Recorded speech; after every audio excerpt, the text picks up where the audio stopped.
শান্তি পেলাম না। এই ছবির মধ্যে থেকে ওর এমন দুর্দশা আমাকে দেখতে হচ্ছে। যাদের জন্য এত কিছু সারা জীবন ধরে করলো, আজ তারাও কেউ পাশে নেই। তাও এখনো উনি বুঝছেন না। আর কবে বুঝবে কে জানে। না পারি ছবির মধ্যে থেকে তার জন্য কিছু করতে, না পারি সহ্য করতে। শুধু তাকিয়ে তাকিয়ে তার এমন অবস্থা দেখতে হয়। ভোলা, ও ভোলা, কোথায় গেলি রে? এই তো বাবু, আসছি। এই নিন, এই গরম চা খেয়ে নিন, কাশিটা কমবে।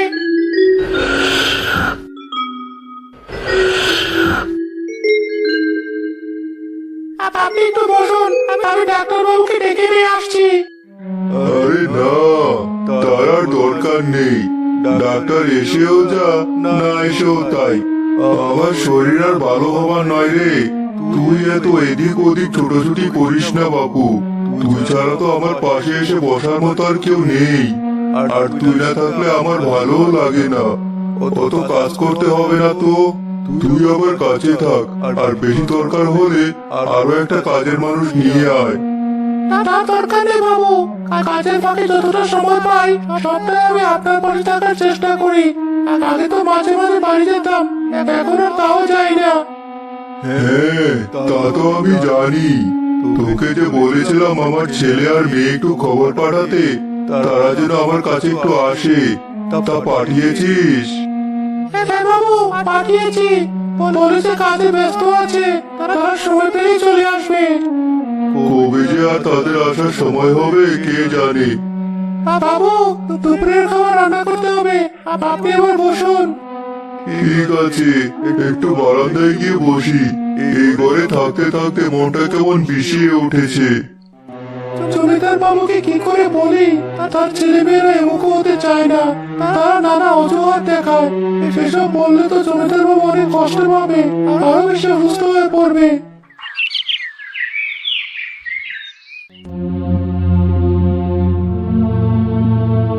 বাজার থেকে এমন মুখ গোমরা করে ফিরলে যে, কি হয়েছে? ভোলার চিঠি এসেছিল। বাবা খবর পাঠিয়েছে যাওয়ার জন্য। বাবার নাকি শরীরটা বেশি ভালো না। এদিকে আমার কাজের অনেক চাপ। আবার গেলেও বাবার ওসব ঘ্যান ঘ্যান করার কথা শুনতে ভালো লাগে না। তো যাওয়ার দরকার নেই। সম্পত্তির কথা বলতে তো কোন কালে কি খরচ করছি সেসব কথা শোনাই। তোমার যেতে হবে না। আমিও তাই ভাবছি। আমারও বোঝা হয়ে গেছে, উনি না মারা যাওয়া পর্যন্ত সম্পত্তি আমাদের নামে পাবো না।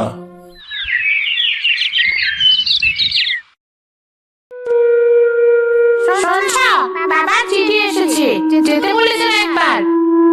আমি কিন্তু তোমাকে আগে মানা করে দিয়েছি, তুমি যেতে পারবে না। এবার কিছু টাকা দরকার হয়েছিল বলে গেলাম।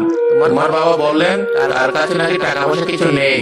বললাম তাহলে একটা জমি বিক্রি করে হলেও কিছু টাকার ব্যবস্থা করে দিতে, কিন্তু তিনি তা দিলেন না।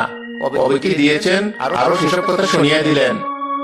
শুধু কি তাই, আমিও তো কতবার গেলাম, বললাম আমার সম্পত্তি আমাকে বুঝিয়ে দিতে, কিন্তু তিনি তা দিলেন না। তারপর থেকে তো আমিও আর যাই না। হ্যাঁ, যেতে হবে না। যেদিন সম্পত্তির ভাগ হবে সেদিন যাব, তার আগে না। এক সময় এই বারান্দায় কত বসে থাকতাম। আমার গিন্নি চা করে নিয়ে আসতো। কি দিন ছিল আমার। গিন্নি বড্ড ভালো ছিল, কিন্তু ছেলে মেয়েদের মতো সেও আমাকে একা করে চলে গিয়েছে। তারই বা দোষ দিই কি করে? আবার নিজের কর্মফল আমাকে একা ভোগ করাতেই হয়তো উপরওয়ালা তাকে আমার কাছ থেকে নিয়ে গিয়েছেন। একটা সময় আমার আশেপাশে কত মানুষ থাকতো, কত প্রভাবশালী মানুষেরা আমাকে ঘিরে থাকতো। আর এখন আমি একা, একেবারেই একা। নিজের ছেলে মেয়ে পর্যন্ত আমার কাছে নেই। নিজের ক্ষমতা আর অর্থের জন্য আমি মানুষকে মানুষ মনে করতাম না। আবার এমন পাপের ফলে কি আর উপরওয়ালা আমার গিন্নিকে বাগিদার করবে? মানুষটা এতদিন পর এসব ভেবে এত কষ্ট পাচ্ছি। আমি তো এতদিন এটাই চেয়েছি উনি নিজের ভুলটা বুঝুক, কিন্তু আজ জনের কষ্ট দেখে আমার নিজেরই অনেক বেশি কষ্ট হচ্ছে। এসব বলতে বলতে জমিদারের চোখে পুরনো সব স্মৃতি ভেসে ওঠে।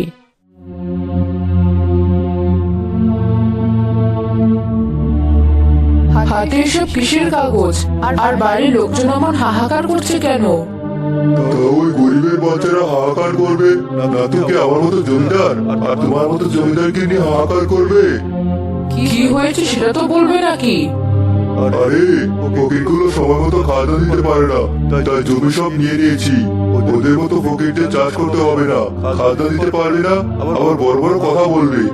বলে কিনা প্রতি বছর আমি খাজনা বাড়াই, তারা এত খাজনা দিতে পারে না। তাই এতদিন তাও খাজনা দিয়ে দুটো ভাত খেতে পারতো, এখন না খেয়ে বলুক সব কটা। ছি ছি, এসব কি কথা বলছো? এগুলো ঠিক হচ্ছে না। তোমার তো অভাব নেই, তাহলে প্রতি বছর এভাবে কেন খাজনা বাড়াচ্ছো?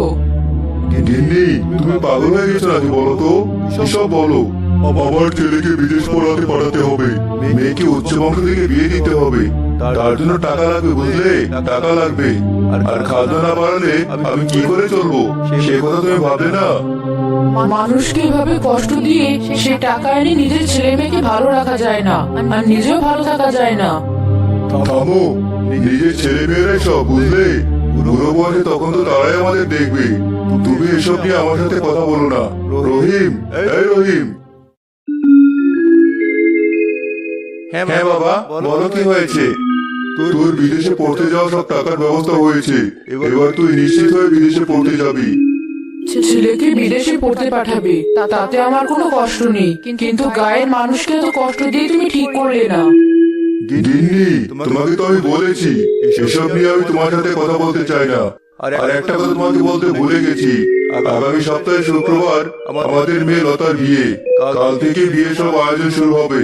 এভাবে জমিদার লোকজনের থেকে জোর করে বেশি বেশি খাজনা নিয়ে নিজের ছেলেকে বিদেশে লেখাপড়া করতে পাঠায়, আর ধুমধাম করে মেয়ের বিয়ে দেয়। ছেলে লেখাপড়া শেষ করে দেশে ফিরলে তারও বিয়ে দিয়ে দেয় জমিদার।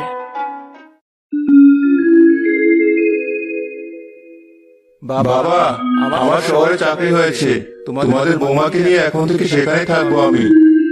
সে কি কথা রে? এখান থেকে তো শহর বেশি দূরে নয়, তাহলে কেন শহরে থাকতে হবে? তুই তো চাইলে বাড়ি থেকে অফিস করতে পারবি। না বাবা, তোমার এখন জমিদারি শেষ হয়ে গেছে, তেমন টাকা পয়সাও নেই। তাই আমি ঠিক করেছি আমরা আলাদা থাকবো। আর আমার টাকা দিয়ে যে সংসার চালাবো তা তো সম্ভব নয়। আমাদেরও তো একটা ভবিষ্যৎ আছে, তাই না? আর এখানে আমার ভালো লাগে না, তাই আমরা আর এখানে থাকবো না।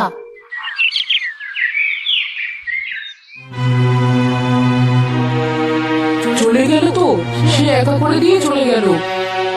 গেছে, আবার ঠিক ফিরে আসবে। ছেলে মেয়েকে আর আমাদের রেখে দূরে থাকতে পারবে? কত ভালোবেসে মানুষ করেছি ওদের আমি।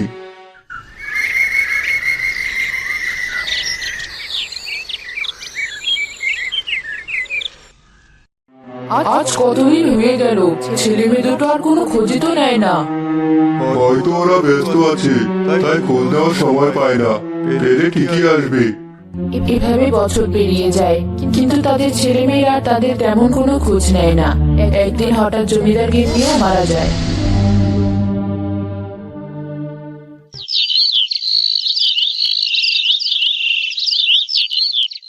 গিন্নি, তুমি আমাকে একা করে চলে গেলে, এবার আমি কি করে বাঁচবো বলো?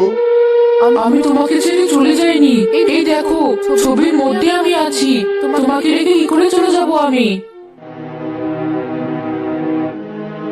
ওই দেখো দাদু ভাই, ওই যে বারান্দায় বসে আছেন। বেশ কিছু বছর আগে উনি আমাদের জমিদার ছিলেন। শুধু জমিদার বললে ভুল হবে, উনি ছিলেন অত্যাচারী জমিদার। কেন দাদু ভাই, কি করবেন উনি? কি করতেন না তাই বল, খুব খারাপ মানুষ উনি। নিজের ক্ষমতার বলে উনি সবাইকে কষ্ট দিতেন, সবার থেকে টাকা, জমি, গরু ছাগল সব কেড়ে নিতেন। আর এখন দেখো কেমন একা হয়ে গেছে।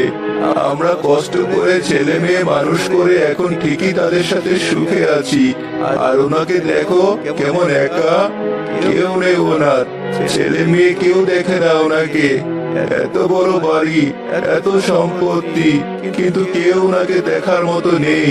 তাই শুধু টাকা পয়সা দিয়ে ছেলে মেয়ে বড় করলেই হয় না, তাদের শিক্ষাও দিতে হয়। তাহলে তো ঠিকই আছে, উনি মানুষকে কষ্ট দিয়েছেন, এখন আল্লাহ ওনাকে কষ্ট দিচ্ছেন। একদমই তাই। এখন চলো দাদু ভাই এখান থেকে। জমিদার বাবু, আপনি কাঁদছেন কেন? না না, কাঁদছি না, ওই চোখে কিছু একটা পড়েছে। আমি আপনি গিন্নি আর আপনার ছেলে মেয়েদের কথা ভেবে কাঁদছেন। তুই একটু বেশি কথা বলিস। আমার খিদে পেয়েছে। দুপুরে কি রেঁধেছিস? খেতে দে। কি দিচ্ছি, আপনি বসুন। এতদিন আমি এই দিনটার অপেক্ষায় ছিলাম। উনি এতদিনে নিজের করা সব ভুল বুঝতে পারছেন। এবার যত তাড়াতাড়ি সম্ভব বাকি কাজগুলো শেষ করে ফেলতে হবে। জমিদার বাবু, দুপুরের খাবার তো খাওয়া হয়ে গেছে, এবার আপনি বিশ্রাম নিন। ঠিক আছে। এবার তুমি সবার সবকিছু ফিরিয়ে দাও। এ কি গিন্নি, তুমি তুমি এখানে কিভাবে? এতদিন কোথায় ছিলে তুমি? আমি সব সময় তোমার কাছেই ছিলাম। আমি সব দেখেছি, সব জানি। তুমি আর দেরি করো না। যে যা পায় তুমি তাদের দিয়ে দাও। আমি এবার আসি। চলে যেও না গিন্নি। তুমি যা বলছো আমি তাই করব। তবুও তুমি আমাকে ছেড়ে আর যেও না। এই পৃথিবীতে তোমাকে ছেড়ে আমি বড্ড একা হয়ে গেছি। তুমি তোমার কাজ শেষ করো। সময় মতো এসে তোমাকেও আমার সাথে নিয়ে যাব।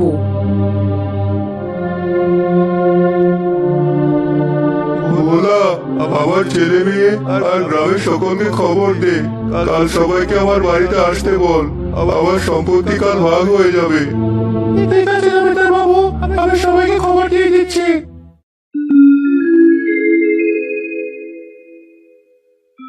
যাক, এতদিনে তাহলে তোমার বাবা হুঁশ ফিরেছে। তা যা বলেছো। এবার বাবার সম্পত্তি পেয়ে গেলে এসব বিক্রি করে এনে শহরে বাড়ি করব। যাক, এতদিনে তাহলে বাবা সম্পত্তি ফিরলো। তা যা বলেছ, না হলে জীবনে শ্বশুর বাড়ি আর যাওয়া হতো কিনা কে জানে। যাক, এখন ভালোভাবে ভাগটা পেয়ে গেলেই হয়। দেখো তোমার ভাই আবার চালাকি করে বেশি নেয় না যেন। সে দেখার জন্য তো তুমি রয়েছো।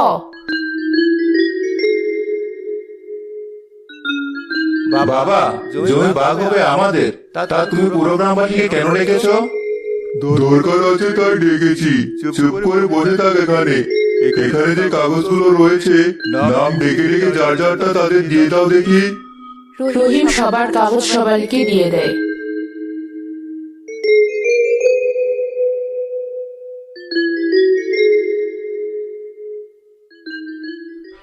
আমি অন্যায়ভাবে আপনাদের যে জমি নিয়েছিলাম আজ তা ফিরিয়ে দিলাম।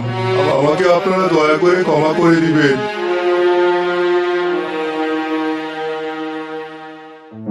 আমাদের সম্পত্তি তাহলে কোথায় বাবা? আমাদের জন্য তো কিছু নেই বাড়ি ছাড়া। নেই, কিচ্ছু নেই। এই বাড়িও না। এগুলো যাদের তাদের আজ আমি বুঝিয়ে দিলাম।